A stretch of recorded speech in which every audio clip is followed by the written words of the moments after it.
Welcome to The State of Us. Beyond mainstream cable news and party lines, with a millennial and a boomer, The State of Us pushes past the noise and uncovers all the issues that matter. Here's your host, Justin T. Weller.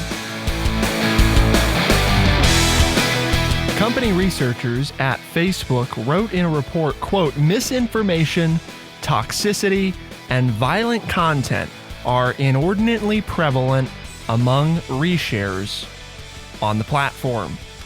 Today is the second in a series of episodes from The State of Us covering the Wall Street Journal multi-article series called The Facebook Files. And today we're going to look at how Facebook tried to make its platform a healthier place, and instead it got angrier.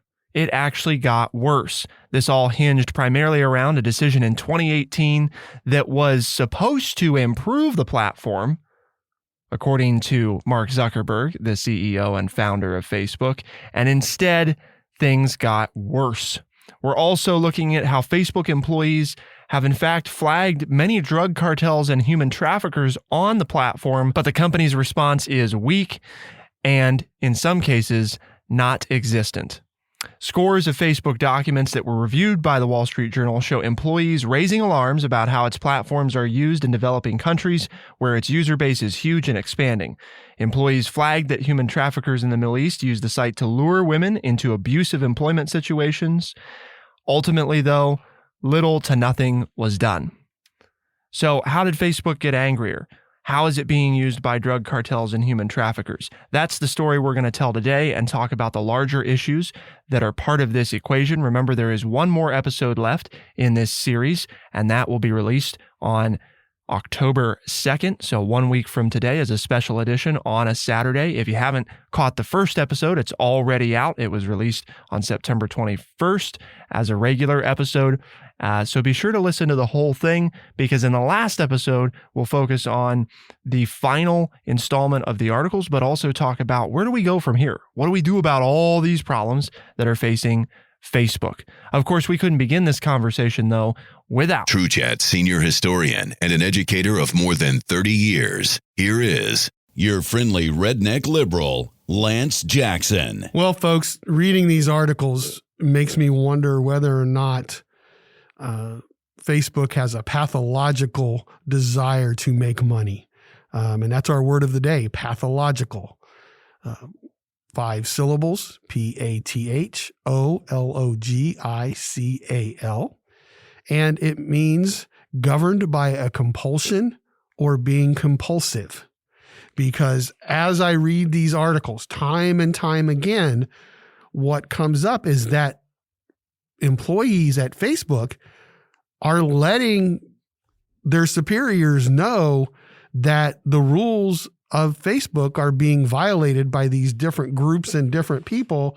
And therefore, according to company policy, they need to be taken down. And the superiors at Facebook, all the way up to Mark Zuckerberg, are very slow or do not do anything at all because they are worried about making money. They have this pathological, this compulsive idea that they need to make money, and they don't want to do anything that will harm their attempt to make money.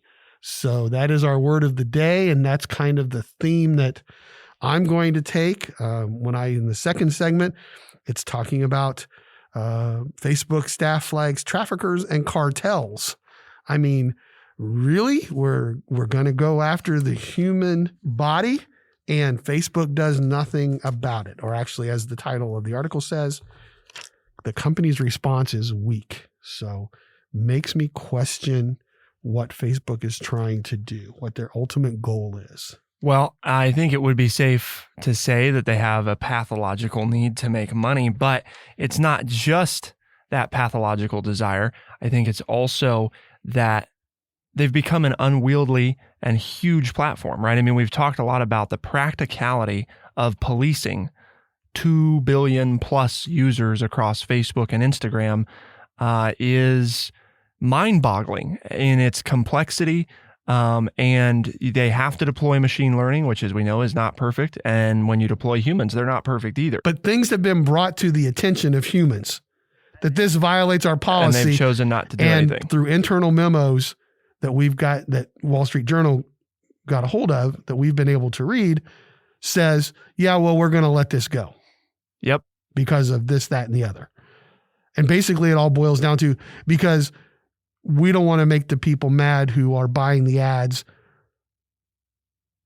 for Facebook, or we don't want to make these governments mad who are allowing us to be in their country to make money. Well, and until now, in some cases, Facebook was also the only ones that knew, right? So the decision was, hey, if we raise, the alarm on this, then we're going to look bad, right? So we're just going to stay quiet because we don't, to our knowledge, nobody else really knows. So why bring it up, right? I mean, we don't really have a fix. We don't want to upset anybody. So we're just going to stay quiet and not tell anybody that these problems are here. Well, and this is huge because already, the developing world has hundreds of millions more Facebook users than the United States. More than 90% of monthly users now live outside of the United States and Canada.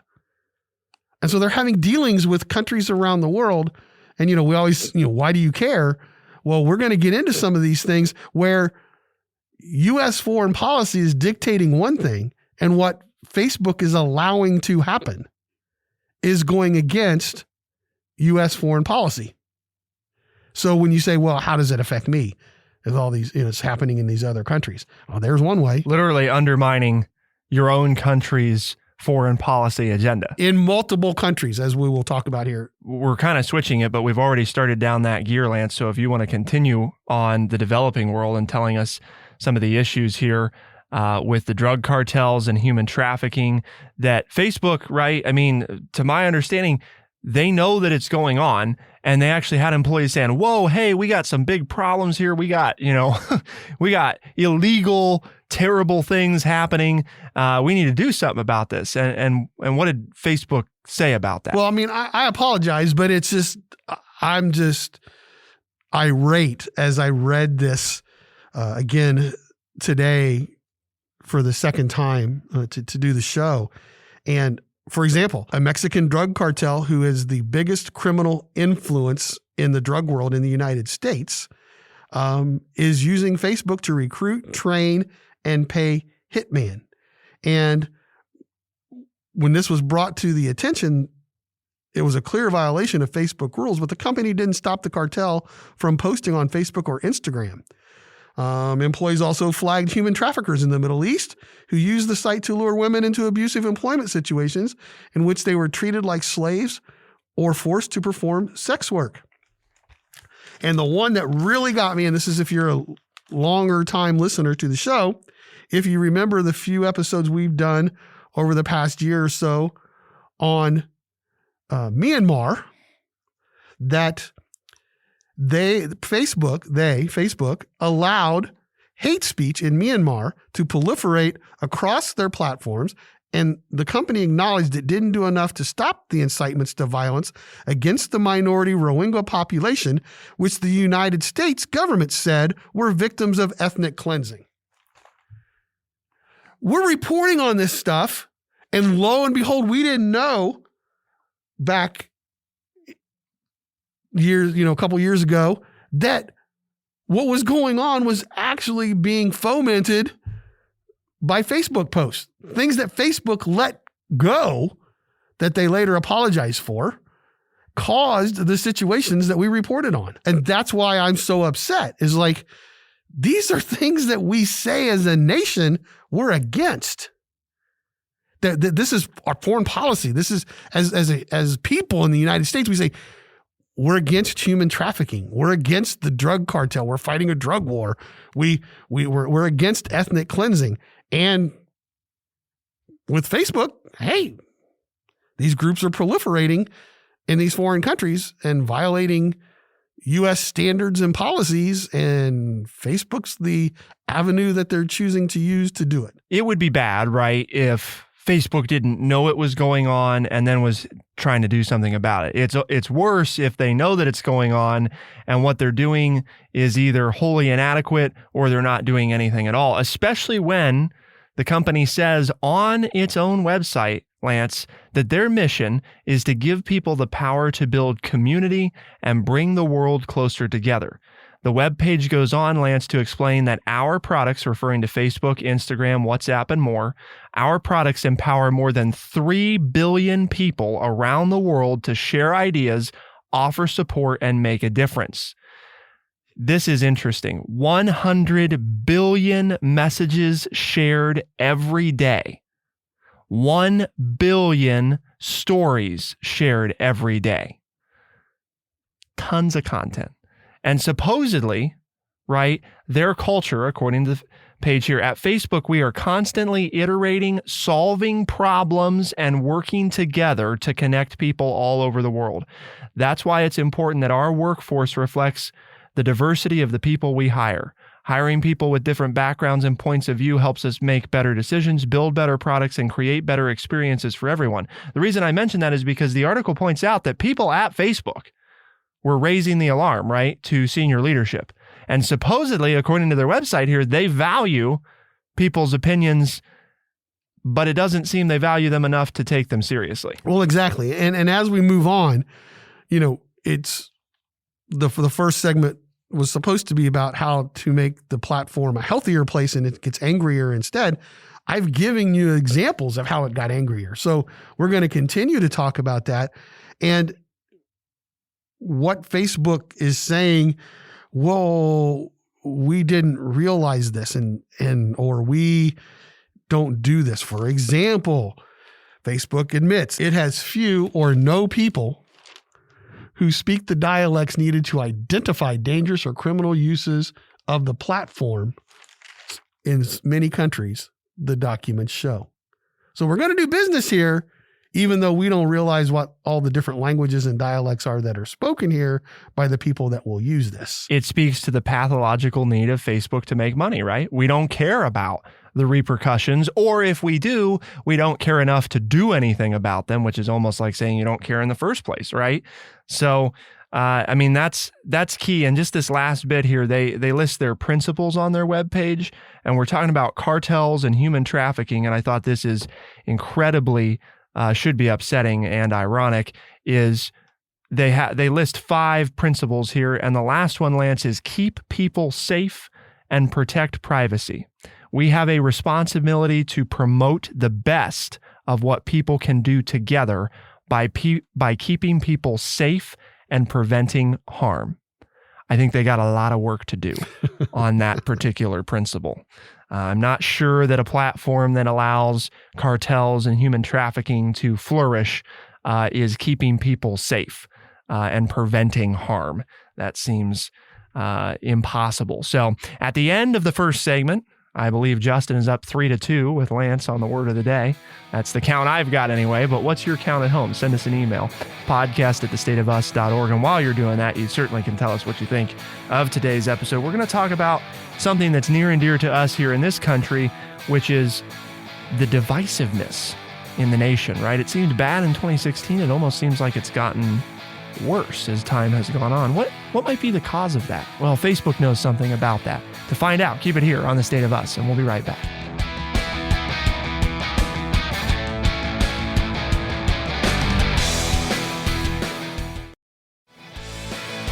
We are The State of Us. Here's your host, Justin T. Weller.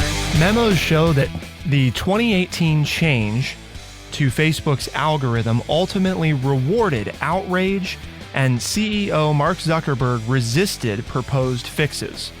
So we all know that, Facebook got a lot of blame, right, from the 2016 election, possibly allowing foreign actors, particularly those in Russia, to interfere with the U.S. election. In response to that, in the fall of 2018, a chief executive from BuzzFeed actually sent an email to somebody high up at Facebook and said, hey, that algorithm change you made earlier in the year, referring to 2018, it seems to have had some perverse effects. In fact, he pointed out that the success of a BuzzFeed post titled 21 Things That Almost All White People Are Guilty of Saying, which received 13,000 shares and 16,000 comments on Facebook, many from people criticizing BuzzFeed for writing it and arguing with each other about race. Other content the company produced, from news videos to articles on self-care and animals, had trouble breaking through. Ultimately, that chief executive from BuzzFeed blamed a major overhaul that Facebook had given to its newsfeed algorithm earlier that year to boost, quote, meaningful social interactions, as Facebook refers to it, or MSI. That is between family, friends, according to an internal Facebook document that was reviewed by the Wall Street Journal. So meaningful social interactions. Basically, this shift, Lance, I think as we understand it from what the Wall Street Journal has been able to get their hands on, was designed, the intent here was to focus efforts away from big national sources of information and videos, things that Facebook believed to be part of the divisive issue, and instead focus attention on community and focus it on people that you know. Well, the change did have some positive effects. Content shared by close connections like family and friends was more trustworthy, and users found it more meaningful than material from more distant acquaintances, according to one of the internal memos. But those benefits were outweighed by the aspect of the algorithm change that favored user actions like likes, reshares, and comments. The important thing to note here is how Facebook actually ranks, and this is, again, from Facebook's own internal documents, how it weights each action taken on a post. A like is worth 1 point. A reaction, a reshare without text, is worth 5 points. So if you just reshare it, right, but you don't add anything. So when you reshare on Facebook, for those of you that don't know, right, you can write something about what you're sharing, or you can just outright share it. So if you just outright share it and you don't type anything, 5 points. Now, if you issue a non-significant comment, a non-significant reshare, or a non-significant message, or you RSVP, that's 15 points. Now, if you issue a significant comment, a significant reshare, or a significant message, you get 30 points for that. And how is a significant comment determined? Well, it's partly determined, Lance, by how many people react to your comment. So you can see here where the logic behind it, right, is that, well, we want people to engage with posts. The problem is the value of the things that occur on a post are directly indicative to rewarding divisive content. Because what are you more likely to react to, right? Human nature. Are you more likely to react in detail and in depth to something that you agree with, or to something that you disagree with? Well, we know this is true because for decades, news organizations have taken a hit because it's like, well, everything on the news is negative, report the positive. And so we'll go through these times where the news has added more positive stories to its reporting, and they get less viewers. You know, human nature is we're going to want to see and hear the negative, to hear the bad things. It's the way we're programmed. I don't know, but this is nothing new. This is the human experience. You know, you watch a ball game and there are many, many great plays made, but somebody gets hurt in a gross injury. All the talk the next morning around the water cooler is about the injury, not about the great plays. So Facebook is just plying on something that we've known forever, and that is that humans want to do this. But to me, it also shows, as I'm listening to you talk about this, that Facebook has this pathological attitude toward getting people to interact on the site. You know, that they're just going to, do whatever it takes to get people to interact, and we're going to create a system that will get them to interact even more, so that we can get even more involvement, so that we can charge even more money to our advertisers, because look at all the people that we have that are looking at this. Every time you read something, my skin crawls, and I'm just like, I'm passionate, and like, are you kidding me? And they knew about it, or they know about it, and they're continuing to do it. Yeah. Oh, well. And then when it got pointed out, then, afterwards, after there's ethnic cleansing, after there's all this anger and frustration in the world, oh, we're sorry. After the fact. Well, and we're sorry, but we're not really doing anything to fix it because in the last, we're sorry that event happened, but we're not changing anything that we did. But oh well.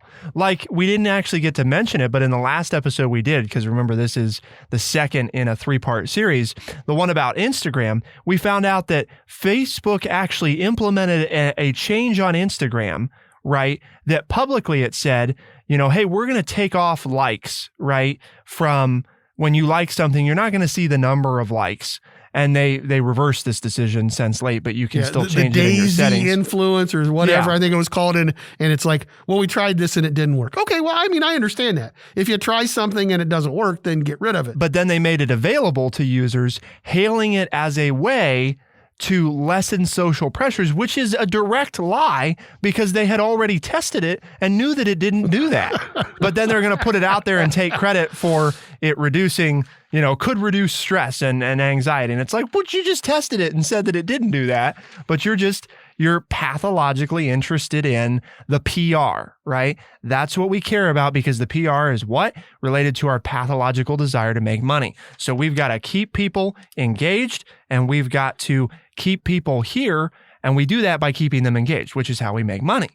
And the thing goes on to say, because I guess this is important, there was a statement or a reply issued by a spokesman, Andy Stone, from Facebook saying, is a ranking change the source of the world's division? No.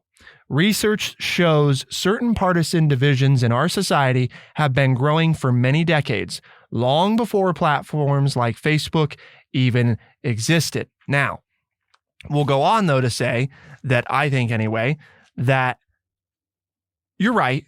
These divisions have always existed. But what you didn't address is that you're making them worse. You're making it harder to fight the worst inclinations that we have. And here's a real live example. In Poland, the changes made political debate on the platform nastier.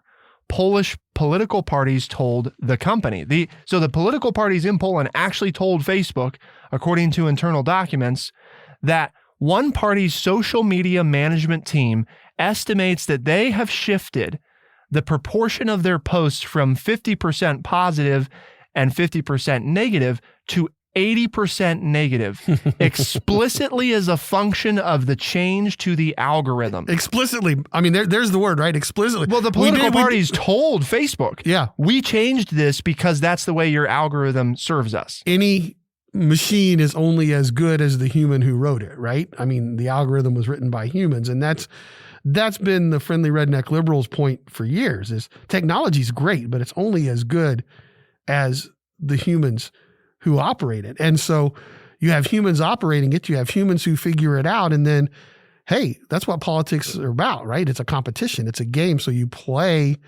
to win. And so you study it pathologically and you find out how it works best for you. And then you change your ads to get the most listeners, the most views, so that you can get your point across, so you get the most votes. The Wall Street Journal doesn't tell us how they got access to these articles. Obviously, there are people that have a problem with what Facebook is doing. Obviously, some of them work at Facebook or did work at Facebook because in April of 2019, Lance, one data scientist proposed reducing the spread of deep shares. Ultimately, what that means is that the viewer is not a friend or follower of the original poster, right? And from the report directly, while the Facebook platform offers people the opportunity to connect, share, and engage, an unfortunate side effect is that harmful and misinformative content can go viral often before we can catch it and mitigate its effects. Political operatives and publishers tell us that they rely more on negativity and sensationalism for distribution due to recent algorithm changes that favor reshares.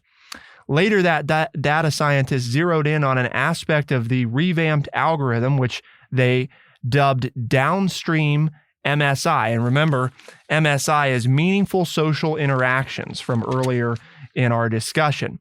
Ultimately, that made a post more likely to appear in a user's newsfeed if the algorithm calculated that people were likely to share or comment on it as it passed down the chain of reshares.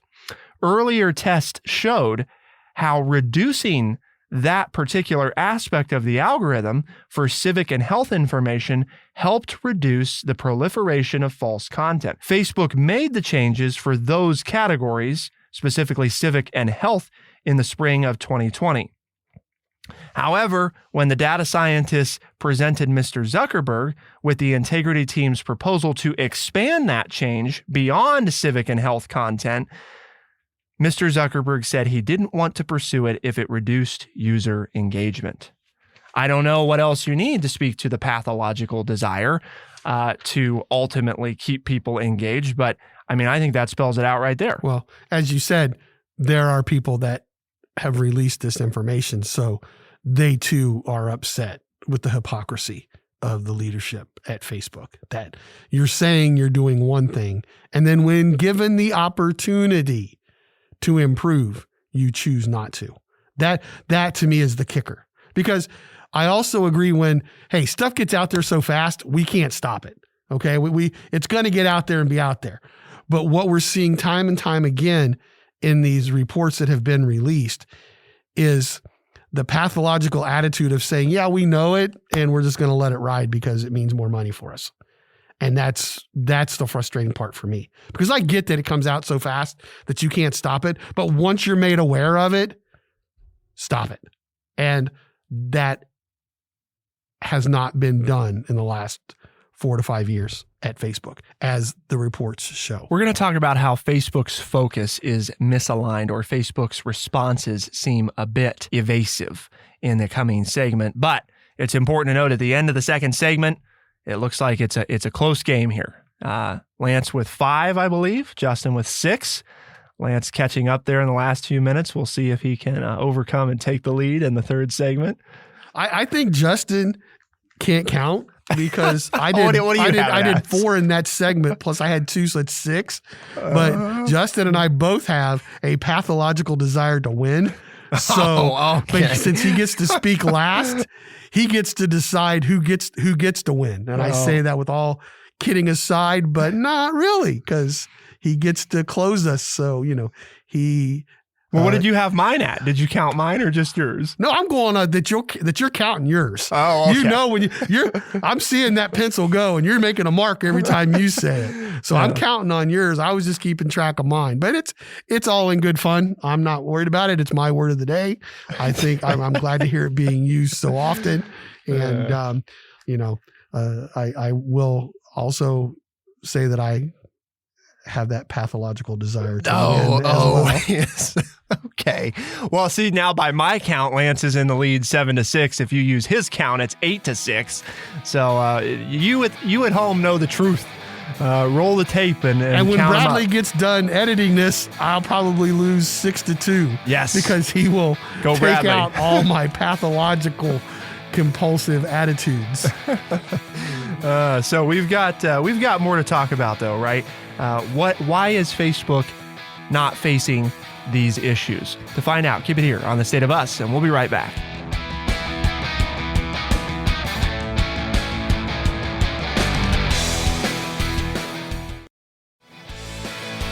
We are The State of Us. Here's your host, Justin T. Weller. With more than 3 billion users across Facebook's many platforms, including the flagship Facebook and also Instagram, it's no wonder that this company has touched so many components of our everyday lives. It's literally changing society. And that's where we have to look at this notion that they are connected to these problems. The whole point here is that Facebook, when asked about these questions, they're going to say, look, we're responding, right? We're engaging. We know we did things that are wrong, but that's what they've been doing, right? They've been doing that. And internal documents show that little has changed as a result of that. Or when they did implement changes, like with the algorithm change, it actually made things worse, not better, right? Things actually got worse. Right. Facebook got angrier. And what I'm getting at here, Lance, is Facebook's focusing the attention on saying, well, we didn't start this problem, right? We're not the reason the problem came about. But they don't say anything about the fact that they're perpetuating it and making it worse. And from episodes we've done, not just Facebook in particular, but that is one of the things I hate the most about politics today and the nature of our society is, well, I didn't start it. Okay, but are you doing it? Well, but I didn't start it. Well, who cares? At the end of the day, who gives a damn where it started? If you're still doing it right now, you're just as much to blame as the people that started it. There are instances where, yes, we're going to address this. Yes, we're going to try this. Yes, we've done some things that have improved the site. That's all true too, right? But they've done it in the face of so many other things going wrong and so many things being left up, like you said, for what was it? So many days of those nude pictures from Neymar's. It got 50 million views. Right. 50 million views before they did something about it. So you can't claim that it's a swift response. There's something in here where somebody said one of the workers at Facebook on some violence that happened in India, which India has the most Facebook users of any one country in the world, over 300 million. They said, I have seen more dead bodies in the last 3 weeks than I've seen in my entire life. Right. In the few instances where they're quote unquote responding, it's usually an apology with no real action taken, right? So even when they respond in a timely manner, it's really just lip service. It's not an actual meaningful change. And when they slowly, right? In 2016, it was shortly right after the 2016 election that we learned, of just the amount of misinformation that was being spread on the platform. It wasn't until 2018, so a whole year later, that Facebook actually makes a change to the algorithm. Now, so again, unreal, swift response, right? No, that's the whole, not really, especially when, because here's the defense, right? Their defense is, well, we're a big company, these have implications and we got to test these things and on and on and on. Yeah, but you're a big company that's really run by one guy, right? Let's be honest here about, just like with taking down these posts, we know that many of these decisions have been escalated to the core leadership team, right? Which is, by the way, just a group of 7 people. 7 people. So, don't give me this whole thing about, well, we need a lot of time, but we're a big company. We have so many thousands of people underneath us who aren't doing their job right. No, many of these people, according to the internal documents, are doing their job and saying, hey, there's a problem here. And in some cases, these people are trying to take it down and they're being blocked by Facebook. Right? By the group of 7 that you talked about, they're being told, no, we're not going to do that. Exactly. Yep. Until we can look at it and decide.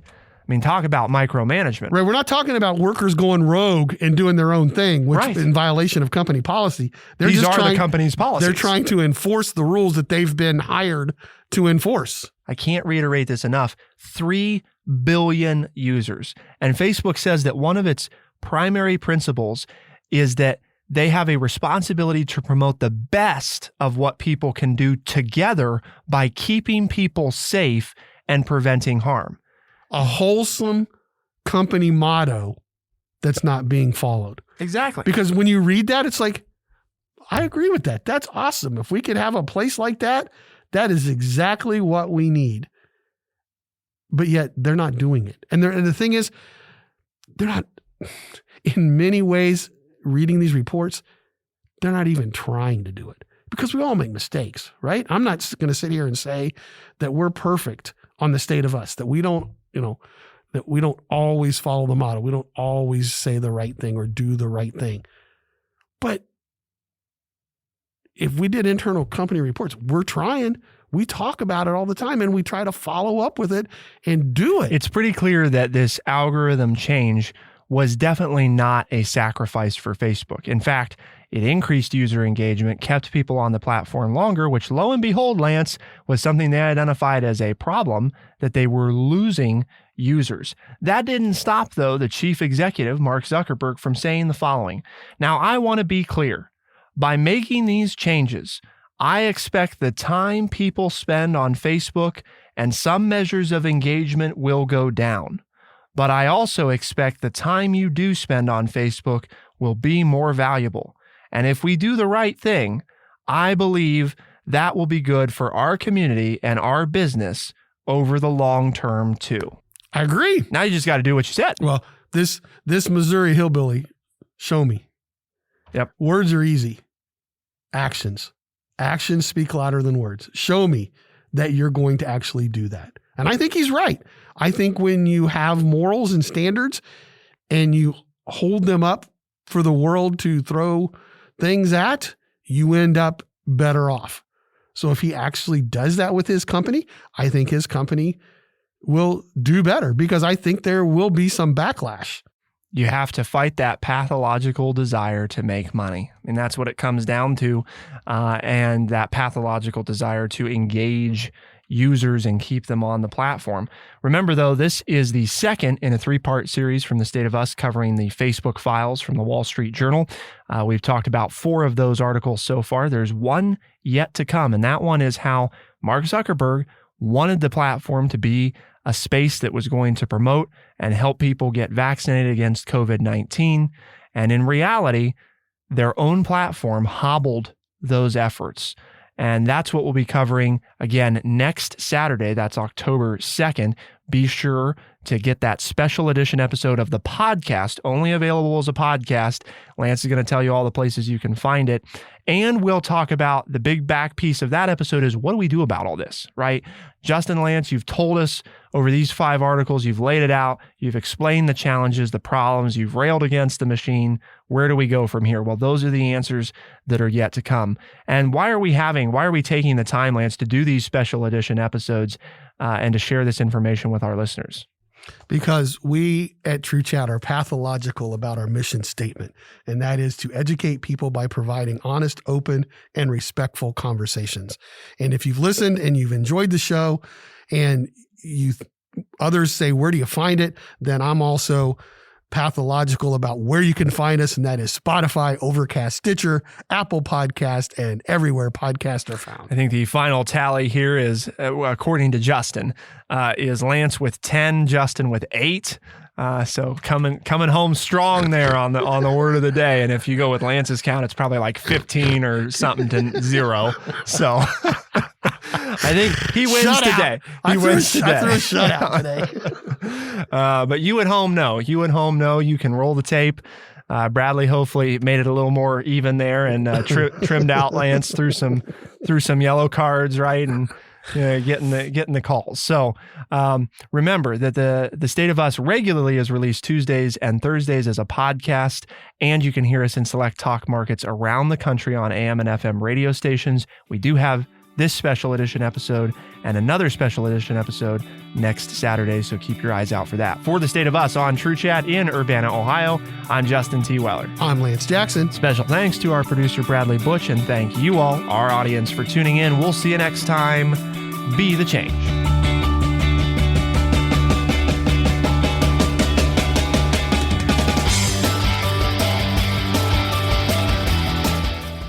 Be sure to check out our website, thestateofus.org, for books, articles, and all the ways to tune in.